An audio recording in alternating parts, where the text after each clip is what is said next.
बिस्मिल्लाहिर्रहमानिर्रहीम अस्सलाम वालेकुम रहमतुल्लाहि व बरकातुहू। तो आई होप कि आप सब लोग ठीक होंगे। आप देख रहे हैं मेरा YouTube channel bio with sir Habib और मैं हूं आपका बायोलॉजी इंस्ट्रक्टर हबीब अहमद। बच्चे आज जो हम टॉपिक डिस्कस करने जा रहे हैं वो होगा हमारे पास वायरसेस। बच्चे जो हमने वायरसेस को स्टडी करेंगे and what are the basic characteristics of viruses and how we can classify the viruses. ठीक है, तो बच्चे मूव करते हैं अपने टॉपिक की तरफ। As we know, our topic name is viruses. So, what is meant by viruses? या which organisms are included? तो कह रहा है कि viruses are not considered organisms. कह रहा हम इनको organisms नहीं consider करते। कह रहा because क्योंकि दिया क्या होते हैं कि acellular होते हैं।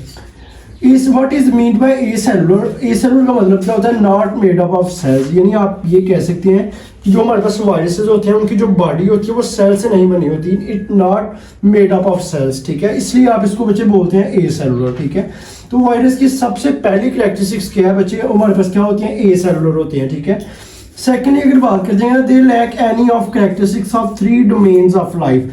क्या जो हमारे पास 3 डोमेन्स ऑफ लाइफ है बेसिकली, कह रहे हैं उनमें से वायरसेस किसी तरह की भी कैरेक्टरिस्टिक्स नहीं होती उनमें। ठीक है, सबसे पहले हमारे पास डोमेन कौन सी होती हैं? बैक्टीरिया, डोमेन हमारे पास होगी यूकरिया और लास्ट में हमारे पास होगी आर्किया।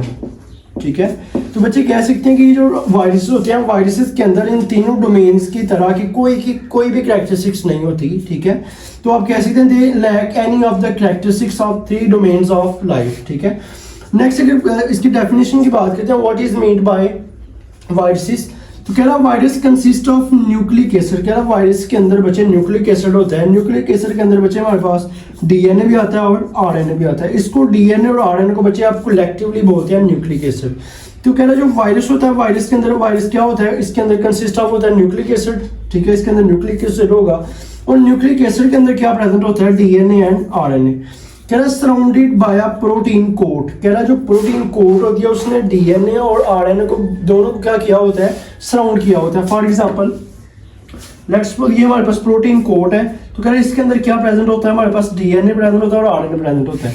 तो कह रहा जो बच्चे हमारे पास न्यूक्लिक एसिड होता है ये प्रोटीन कोट होता है। प्रोटीन ने क्या किया होता है? जो हमारे पास न्यूक्लिक एसिड होता है डीएनए एंड आरएनए, इसको क्या किया होता है? सराउंड किया होता है। ठीक है, नेक्स्ट अगर बात करेंगे दे can not run upon metabolism. कह रहे ये अपने मेटाबॉलिज्म को रन नहीं कर सकते। कौन? कह रहे जो वायरसेस होते हैं बेसिकली बच्चे वो अपने metabolism they can not run their metabolism. तो मेटाबॉलिज्म बच्चे क्या होता है?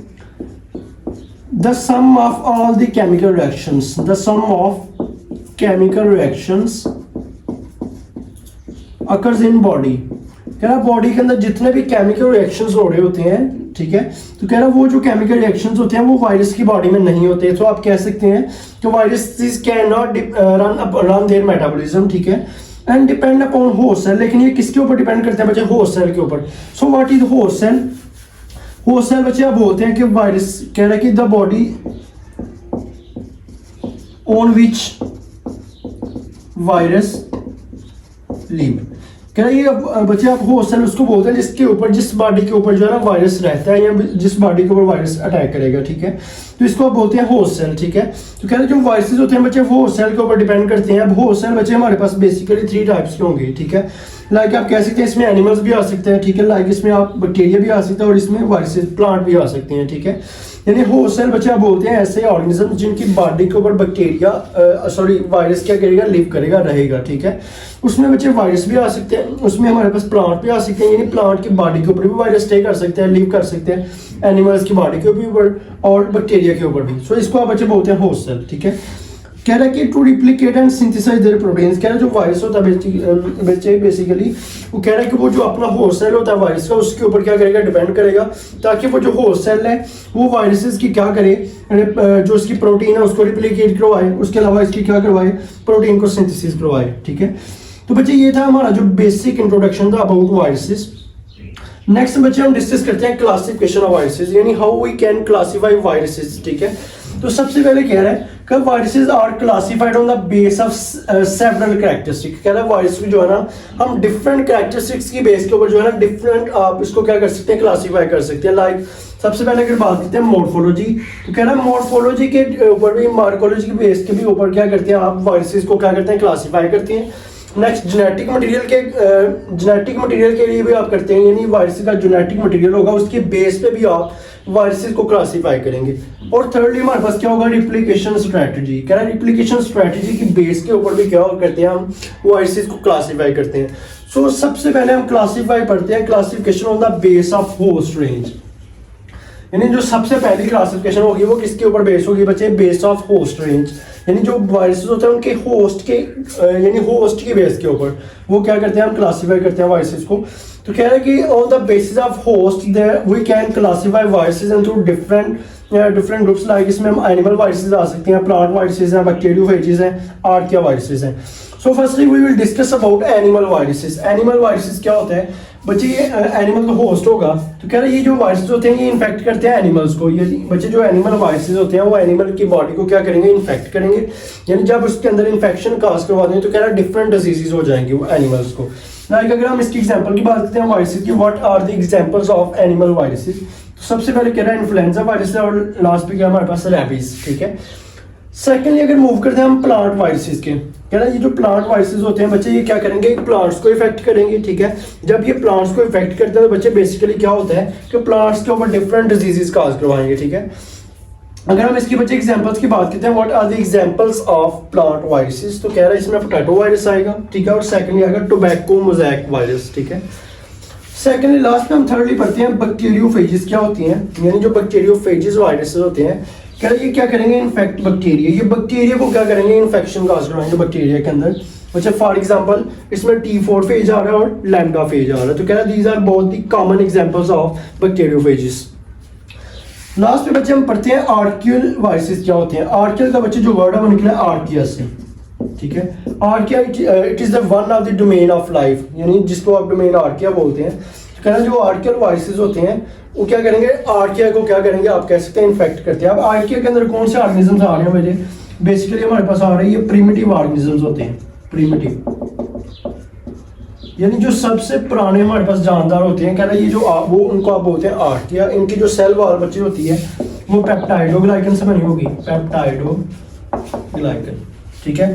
तो कह रहे हैं ये जो आर्किया वायरसेस होते हैं ये आर्किया को इफेक्ट करते हैं। फॉर एग्जांपल इसमें बच्चे हमारे पास सल्फोडोबस आ रहे हैं, ठीक है, सल्फोडोबस शेप वायरस, तो ये क्या करते हैं आर्किया को क्या करेंगे बच्चे, इन्फेक्ट करेंगे। सेकेंडली अगर बच्चे हम बात करते हैं प्रायोन्स एंड वायराइड्स की, तो कह रहा है what is the difference between prions and viroids. तो कह रहे हैं जो पायरोन्स और वायराइड्स हैं वो दोनों क्या होते हैं बच्चे, ए सेलुलर होते हैं, both of the acellular. Acellular का मतलब क्या होता है बच्चे, they don't have cells in their body, यानी इनकी जो बॉडी होती है वो सेल्स से नहीं बनी होती, ठीक है। नेक्स्ट कह रहा है कि नॉट कंसीडर ऑर्गेनिज्म, इसको आप ऑर्गेनिज्म भी कंसीडर नहीं करते, बिकॉज क्यों नहीं कंसीडर करते, because they don't have any characteristics like of 3 domains of life. Like हमारे पास आर्किया है, domain archaea, domain bacteria and domain eukarya. तो कह सकते हैं ये जो वायरसेस होते हैं इनके अंदर तीनों तरह की यानी तीनों डोमेन्स की तरह की कोई भी कैरेक्टरिस्टिक्स प्रेजेंट नहीं होती, ठीक है।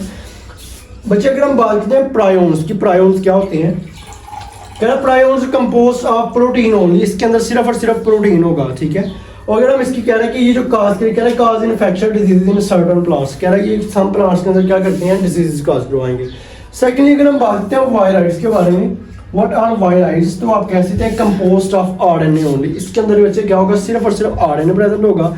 और ये भी क्या करते हैं cause infection disease in certain plants, कह रहे हैं हमारे पास सर्टेन प्लांट्स के अंदर क्या करते हैं डिजीज काज करवाएंगे। सेकेंडली अगर बच्चे हम क्वेश्चन देखते हैं कि why viruses are not included in any kingdom, यानी हम किसी भी किंगडम में या किसी भी डोमेन में आप कैसे वायरसेस को क्लासीफाई क्यों नहीं करते।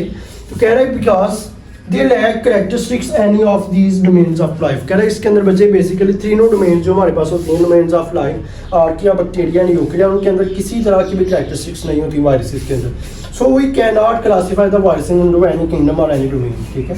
तो बच्चे ये था हमारा टॉपिक जिसमें हमने बच्चे बेसिकली वायरसेस के बारे में स्टडी किया है and what is the classification on the basis of host range, ठीक है, यानी how we can classify viruses on the basis of their host range, ठीक है। तो बच्चे आई होप कि आप सब लोगों को समझ आ गई होगी। अगर किसी किस्म का कोई क्वेश्चन है तो आप लोग कमेंट सेक्शन में पूछ सकते हैं। अभी अगर आपने हमारे यूट्यूब चैनल को सब्सक्राइब नहीं किया तो यूट्यूब चैनल को सब्सक्राइब कर दें ताकि हमारी नई आने वाली हर वीडियो आप तक बर वक्त पहुंच सके। तो मिलते हैं अगले लेक्चर में, तब तक के लिए अल्लाह हाफिज़। बस।